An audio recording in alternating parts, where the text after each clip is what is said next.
하나님 말씀 열왕기상 13장 20절에서 34절까지 보겠습니다. 20절에서 34절까지, 본문이 길어서 26절까지만 같이 읽겠습니다.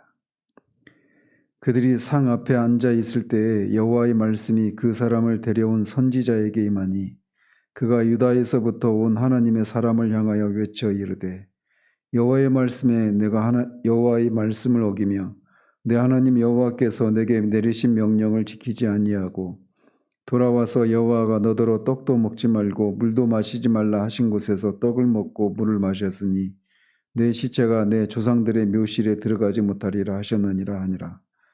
그리고 자기가 데리고 온 선지자가 떡을 먹고 물을 마신 후에 그를 위하여 나귀의 안장을 지우니라.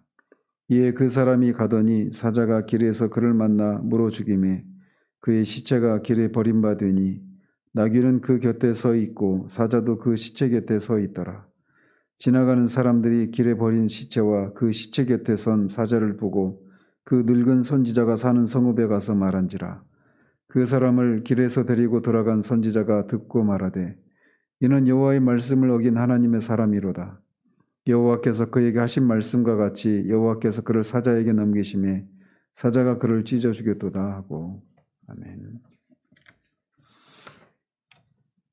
어제는 베델의 늙은 선지자가 거짓말로 유다에서 온 하나님의 사람을 속여서 하나님의 사람이 하나님의 명령에 불순종하게 된 장면을 살폈습니다.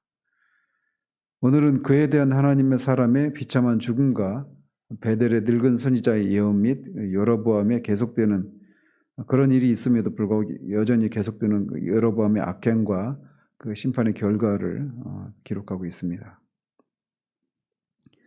이렇게 베델의 늙은 선지자의 회의에 그 거짓말에 속아서 이 하나님의 사람이 그의 집에 들어가서 식사를 위해 상 앞에 앉아 있을 때 여호와의 말씀이 하나님의 사람이 아니라 베델의 늙은 선지자에게 임하게 됩니다.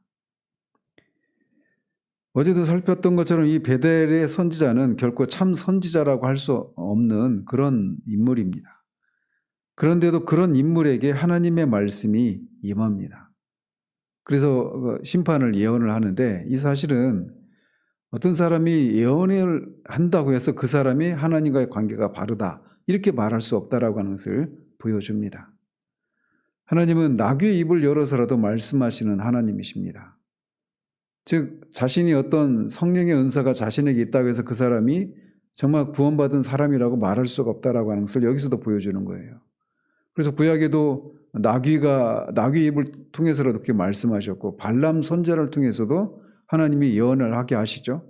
사울 왕을 통해서도 예언을 하게 하십니다.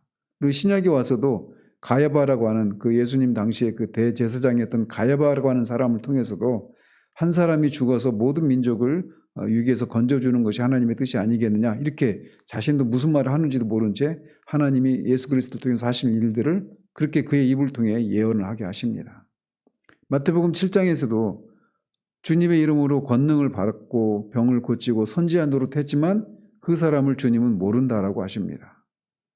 그래서 오늘날 예언이네 방언이네 이렇게 말하면서 그렇게 하는 사람들은 다 하나님의 사람이고 하나님과 관계가 바르다라고 생각하는 것처럼 보여지는 이런 어떤 세태에 대해서 경고하는 바가 우리가 이렇게 교훈하는 바가 있음을 우리가 보게 됩니다.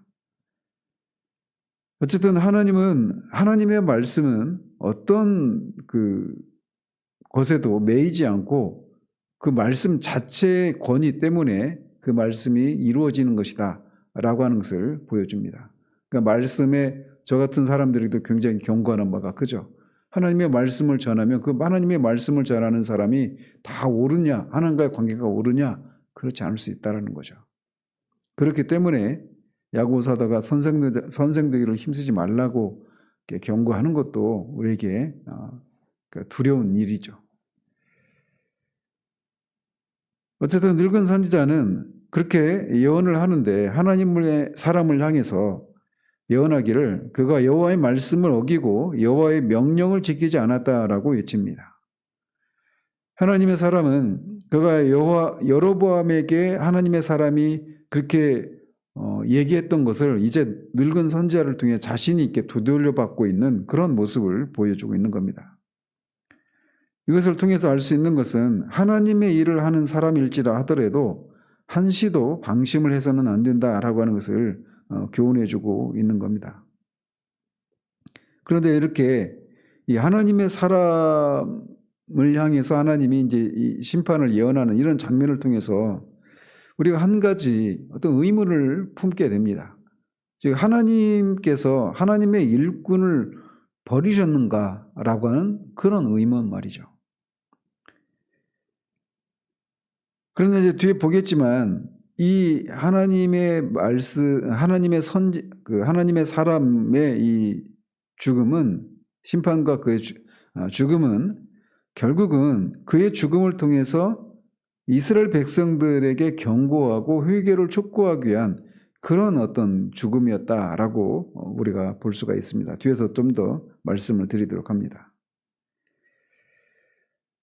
어쨌든 그가 어긴 여호와의 명령은 왔던 길로 돌아가지 말라고 했던 것을 어겼고 떡도 먹지 말고 물도 마시지 말라라고 하는 것을 어긴 것이다라고 책망을 합니다.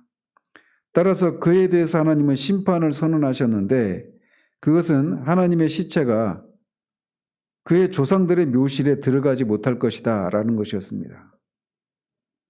일종의 객사를 하는 것이죠. 근데 동서고금을 막론하고 사람이 자신의 고향에서 죽지 못하고 이렇게 객사를 하는 것은 굉장히 사람들의 마음에 어떤 그 저주를 받은 그런 죽음이다 이런 생각들이 있을 겁니다. 근데 더더군다나 히브리인의 경우에는 객사가 바로 그런 의미였습니다. 그래서 이런 심판은 굉장히 큰 재앙이다 이렇게 말을 할 수가 있는 것이죠. 이스라엘 사람들은 아마 이후에 이 하나님의 사람의 이 재앙을 보고 하나님의 사람이 선포한 예언이 확실하게 이루어질 것이다 라고 하는 그런 것을 분명히 깨달아야 했을 거예요. 그리고 하나님의 말씀에 불순종하는 것의 말로가 무엇인가 라고 하는 것을 이 하나님의 사람의 죽음을 통해 그들이 이제 깨닫고 자신들의 죄에서 돌이켜야 했단 말이죠. 그러나 결과적으로는 그렇게 하지 못하죠. 이렇게 심판을 예언한 후에 베델 선지자는 자신이 데려온 선지자가 떡을 먹고 물을 마신 후에 그를 위해 나귀의 안장을 지웁니다. 베델 선지자는 하나님의 사람이 이미 하나님께 징계의 형벌을 선고받은 터라 그를 동정해서 그가 빨리 그전에는 도보로 오고 가지 않았습니까? 그런데 이번에는 나귀에 태워서 그를 보냈는데 이것은 하나님의 심판이 예고된 터라 아마도 늙은 선지자가 이 하나님의 사람을 동정해서 그가 빨리 나귀를 타고 이 경내를 빨리 벗어나기를 바라는 마음에서 나귀를 태워서 이렇게 보낸 것으로 추측을 할 수 있습니다. 그렇지만 하나님의 심판은 인간의 어떤 노력으로도 피할 수가 없다라는 것이 이제 뒤에 이어지는 그의 죽음을 통해 우리에게 보여주고 있습니다. 로마서에서도 말씀하고 있는 것처럼 유대인이나 헬라인이나 모두 하나님의 진노 아래 있다라고 하나님의 심판을 있다라고 성경이 말하는데 그 하나님의 심판에서 우리가 어떤 선행과 어떤 불쌍히 여겨달라는 기도 이런 모든 것으로도 하나님의 심판에서 벗어날 수가 없습니다. 오직 유일한 길이 있다라면 십자가의 그늘로 피하는 것. 그 이외에는 하나님의 심판을 피할 길이 없습니다.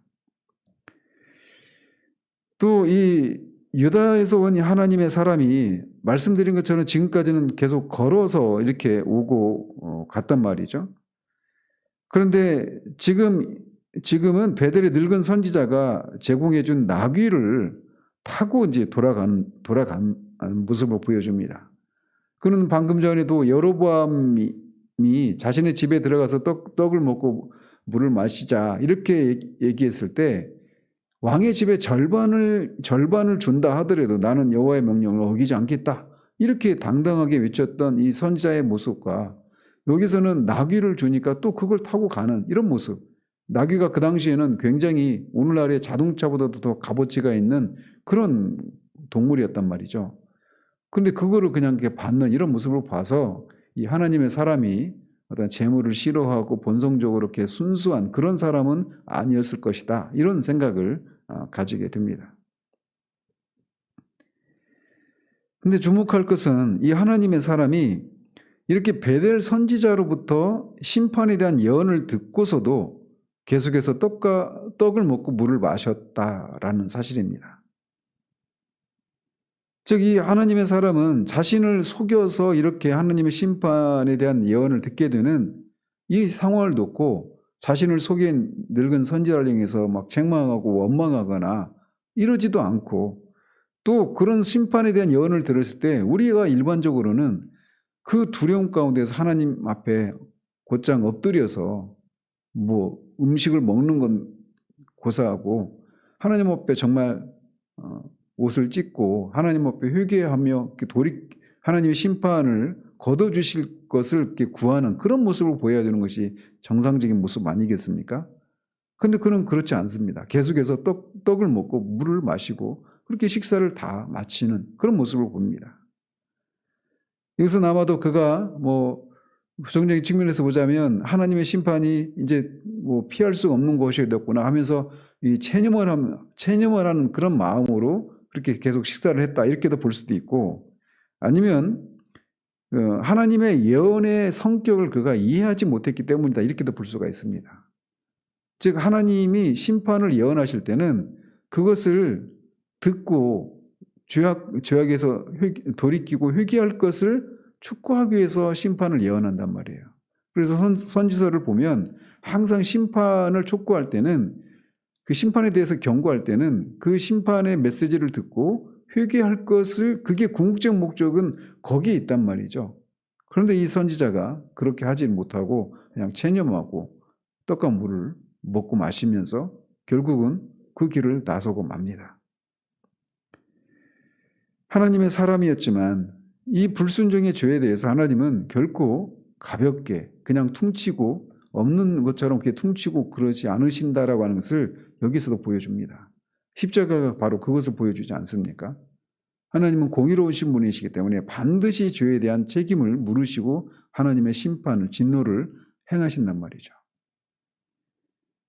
이렇게 식사를 마치고 하나님의 사람이 길에 나섰는데 사자가 그를 만나 죽이고 그의 시체가 길에 버려지게 됩니다. 근데 특이한 것은 이 사자가 나귀도 잡아먹지 않아서 나귀도 서 있고 사자도 서 있는 겁니다. 나귀도 도망가질 않아요. 사자를 보면 막 꽁지가 빠지게 도망쳐야 되는데 도망가지도 않고 그 옆에 서서 있고 사자도 그렇게 서 있는 것입니다. 이런 모습은 하나님의 사람에게 임한 재앙이 하나님의 초자연적인 섭리로 말미암았다라는 하는 것을 보여주고 있는 장면입니다. 사실 사자는 배가 고프지 않으면 짐승을 사냥하지 않는 그런 습성을 가진 동물입니다. 그런데 사자가 하나님의 사람을 죽였을 뿐 시체도 그 시신을 먹지도 않고 또 옆에 있는 나귀도 잡아먹지를 않아요. 즉 사자가 배가 고프지 않았는데 이렇게 죽였다라는 것이죠. 하나님의 사람을. 그럼에도 그런 것을 통해서 이게 하나님으로 말미암은 것이다라고 하는 것을 보여주고 있는 겁니다.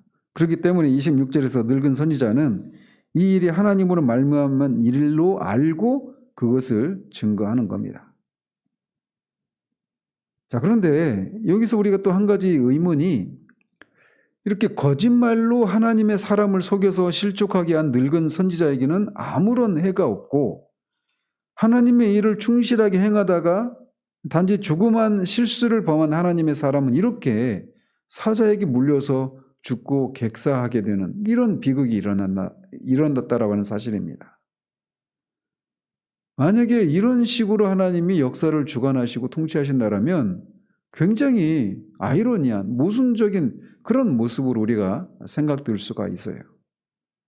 하나님의 일을 하지 않았던 거짓 선지자는 멀쩡하고 하나님의 일을, 목숨을 걸고 하나님의 일을 수행했던 그 사람이 조그만 실수가 있었을 때 그것에 대해서 하나님이 이렇게 심판을 내리시는 이런 것을 보고 누가 하나님의 일에 열심을 내려고 생각을 하겠습니까? 그런데 우리가 이 사건이 표면적으로만 볼 것이 아니라 하나님께서 이스라엘 백성들에게 보이고자 하셨던 징표와도 같은 그런 사건이었다라고 하는 사실을 봐야 합니다. 그래서 나중에 보면 이 베델 선지자는 이 일련의 일 과정을 통해서 회개하는 일이 일어나고 하나님의 사람의 죽음을 통해 베델 선지자가 회개하는 일이 일어납니다. 그리고 바로 그 모습이 이스라엘 전체를 향해서 하나님이 기대하셨던 모습이었어요. 그 일을 위해서 하나님의 사람이 이렇게 작은 실수에도 불구하고 하나님의 심판을 받아서 죽게 되는 것이죠. 물론 그럼에도 불구하고 여전히 그래도 쉽게 납득이 되지 않는 그런 일이기도 합니다. 그런데 그것마저도 욥기에서도 우리가 볼 수 있는 것처럼 만약에 이 땅에서 삶이 전부라면 욥의 그 심판을 통해서 하나님이 시험이 끝난 후에 욥에게 2배의 그런 재산을 주시고 또 가장 아름다운 셋을 이렇게 주시는 것을 주셨지만 그 이미 죽은 자식을 아무리 예쁜 딸이라 하더라도 대체할 수는 없지 않습니까? 그런데 그 인생이 여기가 전부가 아니라 내세가 있다라고 하는 소리가 생각할 때 그 욥의 시험에 대해서 우리가 이렇게 이해할 수 있는 것처럼 하나님의 사람의 경우도 마찬가지입니다. 여기가 전부가 아니죠. 이후에 그런 보상이 있기 때문에 하나님이 그의 죽음을 작은 실수를 향해서 하나님이 심판을 하고 그를 죽이는 것을 통해 베델 선지자와 더 많은 이스라엘 백성들을 그렇게 회개해서 돌이키고자 하시기 위해서 이 사람의 죽음을 그렇게 사용하셨던 것입니다. 하나님은 절대적인 주권자이시기 때문에 얼마든지 그렇게 하실 수 있는 분이시죠. 바로 이런 것이 우리로 하여금 이 세상에서 고난에도 불구하고 하나님의 뜻에 순종할 수 있는 그런 동기가 되는 겁니다. 여기가 전부가 아니니까 말이죠. 그러면서 그렇게 사자가 하나님의 사람을 죽이고 시신 옆에 또 나귀도 그 옆에 서 있는 이런 장면을 지나가던 사람들이 보게 됩니다. 지나가던 사람들이 보았을 때 그게 얼마나 놀라울까요? 방금 전까지 여로보암 왕에게 그렇게 심판을 예고했던 그 하나님의 사람이 죽어 있는 겁니다. 만약에 베델의 그 제단에 있었던 사람들이었다면 그날 그들이 보았던 장면은 굉장히 놀라운 장면들입니다. 여로보암의 손이 말라버리는 그런 일이 있지 않나. 제단에서 그 선지자가 말하는 것처럼 그렇게 재가 쏟아지는 그런 일이 있지 않나. 그렇게 말했던 이 하나님의 사람이 그날 또 죽게 되는 이런 것을 봤단 말이죠. 그래서 이런 것들을 통해서 하나님의 말씀에 순종하지 않는 것이 얼마나 두려운 일인가라고 하는 것을 충분히 생각할 수 있는 그런 여러 가지 사건들이 연이어 일어나는 것이에요. 어쨌든 이런 장면을 보고 이 사람들이 성읍에 들어가서 늙은 선지자에게 이 사실을 알립니다. 그러자 26절에서 늙은 선지자는 이 죽음을 해석하기를 이는 여호와의 말씀을 어긴 하나님의 사람이로다. 여호와께서 그에게 하신 말씀과 같이 여호와께서 그를 사자에게 넘기심에 사자가 그를 찢어 죽였도다 라고 말하면서 그 하나님의 사람의 죽음이 여호와의 말씀을 어긴 하나님의 사람에 대해서 하나님이 심판을 예고한 것에 대한 그런 심판이 집행된 것이다 라고 바르게 진단을 하는 겁니다. 이것이 바로 하나님께서 말씀을 어긴 하나님의 사람의 죽음을 통해서 뜻하셨던 것이다 라고 하는 것을 우리가 보게 되는 것이죠. 즉 하나님의 말씀을 어긴 자들에 대해서는 하나님이 심판을 행하신다 라고 하는 것을 이 하나님의 사람의 죽음을 통해 보여주고 있는 거예요. 따라서 이렇게 작은 것에 불순종해서 하나님의 심판을 받아 죽었다면 그의 비교도 되지 않는 우상숭배에 주는 얼마나 큰 심판이 임할 것인가 라고 하는 것을 깨닫도록 하기 위해서 이 사건이 그렇게 일어난 것이다 라고 할 수가 있는 것이죠. 이렇게 하나님의 사람의 죽음을 이렇게 해석한 후에 베델 선지자는 이번에도 아들들에게 나귀의 안장을 지으라고 하고 시체가 있는 길에 나갔는데 그때까지도 사자가 시체 옆에 서 있고 나귀도 도망가지 않고 그렇게 사자 옆에 같이 함께 있는 것을 발견하게 됩니다. 그리고 그는 시체를 들어서 나귀에 실어 가지고 돌아와 자기 성읍에 들어가서 슬피 울면서 그의 시체를 자기 묘실에 장사 지내고 내 형제여 라고 슬피 울면서 그를 장사 지냅니다. 늙은 선지자는 하나님의 사람이 사자에 찢겨 길가에 엎드려져 있는 것을 눈으로 직접 목도하고 그것을 보면서 자신이 거짓말로 그 사람을 속이지 않았다라면 이런 일이 일어나지 않았을 건데 라고 하는 그런 자책과 후회, 그리고 그 사람을 향한 미안함, 이런 것들이 그렇게 그 사람을 향해 슬피 우는 이런 모습으로 나타났던 것입니다.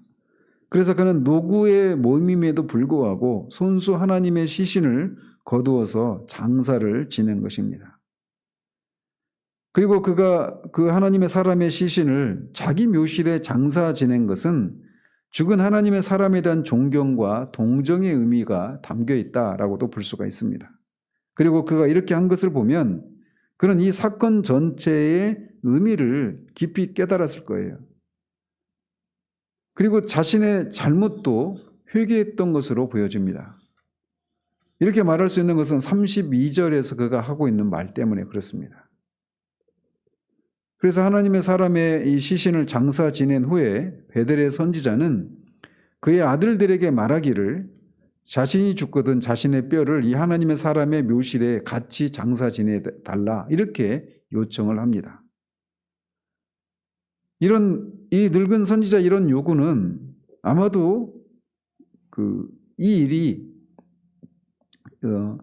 하나님의 선지자, 하나님의 사람의 이 죽음이 앞으로 발생할 일, 즉 열왕기하 23장 18절에 나와 있는 것처럼 요시야 왕이 종교 개혁을 할 때 베델의 제단을 회포하고 거기에 우상 숭배자들의 뼈를 거기서 막 불사르고 그렇게 할 때 이 한 묘석을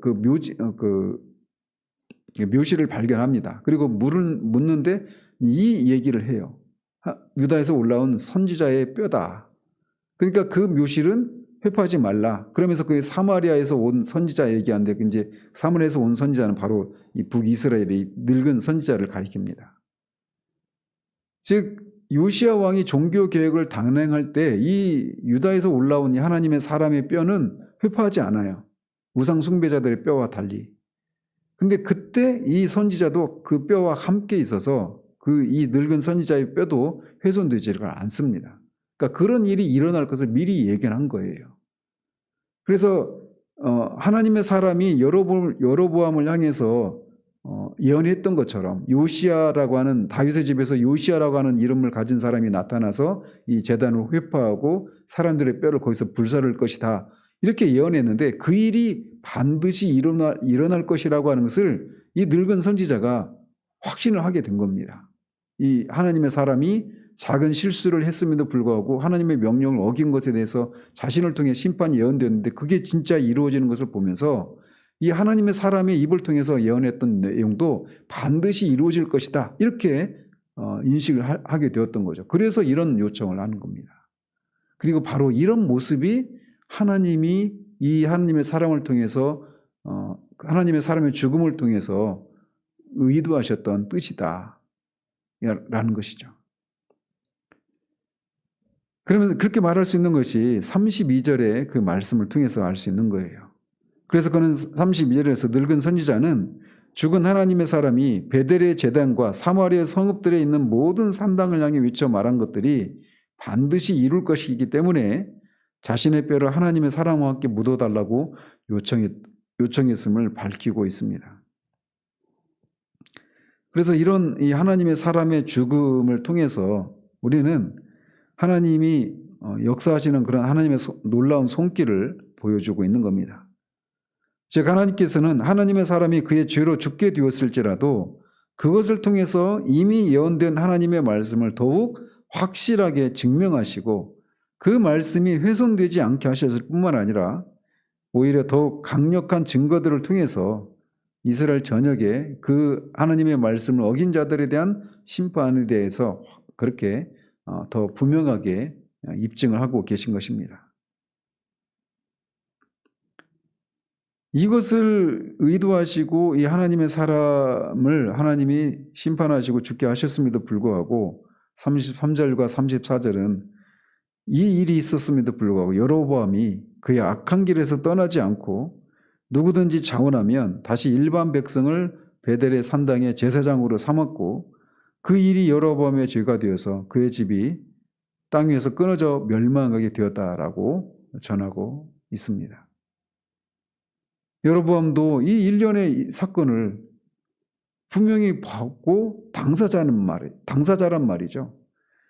늙은 선지자는 이 일련의 일들을 듣고 보면서 회개하고 그 하나님의 사람의 입을 통해서 말씀하신 것이 반드시 이루어질 것이다 이렇게 확신하면서 그런 결과에 선한 결과에 이르렀는데 여로보암은 당사자임에도 불구하고 자신의 죄에서 돌이키지를 않습니다.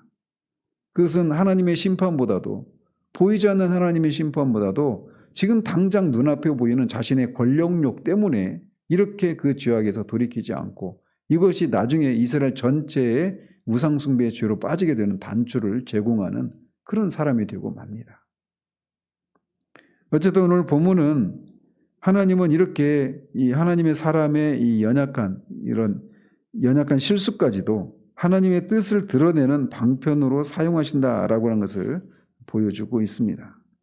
따라서 이 선지자의 죽음을 어떻게 보면 굉장히 인생이 무상하다. 하나님의 일을 하는 것이 무슨 소용이 있는가라고 하는 그런 회의를 가지게 만드는 그런 사건이 아니라 그의 그런 죽음을 통해서도 하나님은 궁극적으로 하나님의 일, 더 많은 사람들이 회개해서 돌이켜서 하나님께로 돌아오게 하기 위해서 그의 작은 실수까지도 그렇게 허용하시고 그것을 사용하신다라고 하는 것을 우리에게 보여주고 있는 것이죠. 그렇다고 해서 우리가 실수를 해도 된다 이거를 말씀드리는 것이 아니라 하나님은 그것을 통해서 그런 일을 하신다라고 하는 것을 우리에게 보여주고 있는 겁니다.